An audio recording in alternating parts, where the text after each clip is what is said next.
This is very exciting.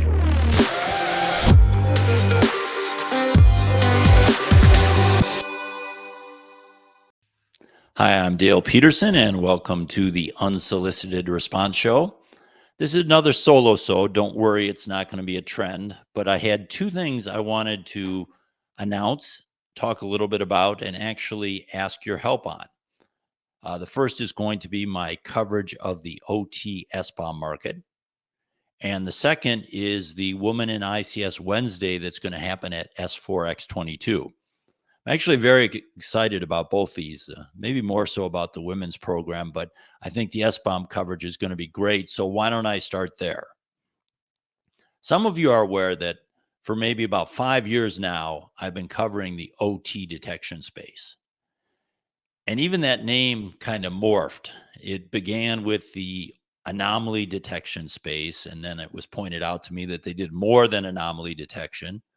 So then I moved to the OT detection space, and sometimes even now I've been using the OT visibility and detection space. But those were your Clarity, Nozomi, Dragos, and about 20 others that have pared down over the years. Well, we're seeing another market really crop up now, and I wanted to start coverage of that. And that is the market of products that are creating software bills of materials, or SBOMs, that are targeting the OT and IIoT space. So there's some that do this broadly, and actually some of these actually do both. But I'm going to focus on the ones that are spending a fair amount of time targeting, selling, and marketing to the OT space. Now, they do a variety of things, and I'm not even sure if the SBOM name is right. The OT SBOM market name is right. I had Matt Wickhouse from Finite State on, and he suggested I call it the product security marketplace. I'm not real crazy about that, but I'm open to other suggestions for names. But these products do a variety of things. They create a software bill of materials. They will identify vulnerabilities, so published vulnerabilities in that software bill of materials. They will also do some configuration analysis to determine if there's configuration errors. They'll find default passwords. They'll even find, let's say, poor coding practices. Maybe in some cases, software components that shouldn't be used that are being used. It's a variety of things that are happening in these products, and they probably will vary from product to product, and they probably will morph over time, just like we saw in the OT detection space. I'm going to begin coverage of this in October. So I'll have my first article about the players and where they're positioned and what to look for. If you have a better name for the market, I would very much welcome it. I'm not stuck with the OT SBOM market. Right now, that's my leading contender, but I have a list of other choices. When you look at this place, I've had a number of demos of these products. And quite frankly, they're very impressive what they can do. The information that they can pull out from firmware and from builds. It's extremely impressive. All the things I mentioned. The problem is it generates a tremendous amount of information, and then you have to do something with that information, or else why do you have it? From a vendor perspective, it's pretty easy to see where this could fit in. A vendor who had this type of product provide this information could bring it in and use it for a variety of purposes. Part of me thinks, well, it's a little sad if they need this. Shouldn't they already know this before this tool goes out? So maybe this is more useful for QA. But I think if not at the initial creation of the product, certainly for maintenance of the product over time, this could be a very useful tool. So that one's the no-brainer. The one that's a little bit tougher is asset owners. And one of the things I'm going to really look at is how would asset owners use this tool? And what are the products and services that these vendors in this new product category are going to offer? I've talked a little bit about this in some of my articles that have been poking around SBOMs. Certainly, a product vendor could sell the product and allow someone to use it. They could run their product on software and just dump the information on the asset owner. Again, this is going to be way too much information for most asset owners to use. They could import an asset inventory from the asset owner and provide them with periodic updates. They could do this as a service for a vendor. For example, Rockwell Automation or Siemens or someone could partner with one of these and then have all their customers go to this vendor to get the latest information on vulnerabilities across the entire SBOM or other things. They could additionally create risk ratings. So not only could they have the SBOM and track the vulnerabilities, but they could also say this vulnerability is this risk rating. Or they could tie risk ratings to IEC 62443 security levels. So you see, there's a whole bunch of different ways, and those are just off the top of the head as to how someone could market this product or service.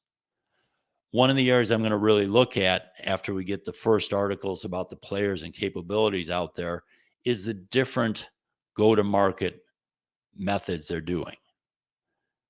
Are they just trying to sell a product? Are they trying to sell a product and service? Are they trying to sell a managed service? Are they trying to sell it through which type of customer, the asset owner or the vendor or both? It's a very fascinating marketplace. It really is, I think, the marketplace now that things have calmed down in the OT detection space. We're getting close to C rounds and D rounds and thoughts of going public and such. That market still very interesting, but not so wild anymore. It's broken down to really some major competitors and then niche players. This is a wide open market. This is similar to the detection market back in maybe 2017, 2018. Very interesting. And we're seeing funding come into this market now. We've already seen Finite State raise $30 million. Adolis recently brought in I believe it was the CEO who has an investment banking background. Sounds like a preparation for a raise there. So we're going to see early money going into this space. We're going to see a lot of interesting things being offered, and I'll be covering it again beginning in October. So beyond the help with the naming of this, which I'm still up in the air on, the companies I currently have listed competing in this space, and I know I'm missing a lot of them, but I have Adolis, Cybeats, Cybelium, Finite State, Fortress Information Security, JFrog, and NetRise. There's probably another 10 I don't have. If you have an idea of who some of those people are, email me at s4@digitalbond.com or contact me on social. DM me. I'm at digitalbond. I'm on LinkedIn. But I really like to try to get a mostly complete list on the first pass so no one's angry when I left them out. So email me company names, email me a better description for the market, and I'd appreciate any input you have, and just stay tuned. I'm hoping to get the first article out maybe the second week in October. I've already got a lot of research done. I need to see more demos. I need to get more information, but it's going to be a fun thing to track. The second thing I want to talk about is Women in ICS Wednesday at S4. This will be January 26th in Miami South Beach at S4x22. We have a major problem in the ICS security community that we skew heavily towards men. Women make up over 51% of the population in the United States and the majority population in the world. And right now, believe it or not, in U.S. colleges, 60% of the college attendees are women. But then when we look at the ICS security world, now there are no exact published numbers, but my best estimate is about 10% of the community is women. Now, maybe it's 5%, maybe it's 20%, but it is a tiny minority. So if we are looking at where our biggest opportunity to grow the workforce, which again is a critical problem we're facing, it is in getting that percentage of women up to match the population. It's the fastest way for us to grow the workforce. I was actually thrilled at S4 that we had 80 women, or just over 80 women at S4x20. And it was great as you were walking around, instead of just seeing one or two faces, you were seeing so many faces, so many new faces, thinking, this is really great. But then when we looked, well, we had over 700 people at S4x20. So that meant we were at about 12% of the S4 population at that event being women. We need to do better than that. We're trying to do better than that. And one of the ways we're trying is this Women in ICS Security Wednesday. This began, and I think one of the key elements is we are going to have a Women in ICS social event on Wednesday night from 5:30 to 7:30, so after the Cabana sessions. The first hour is going to be women only, and it's being held at a beautiful location. It's actually my favorite place for a smaller event, an event that could hold about 150 people. It's at the SLS, which is right next to the Surf Comber. Beautiful, beautiful facility.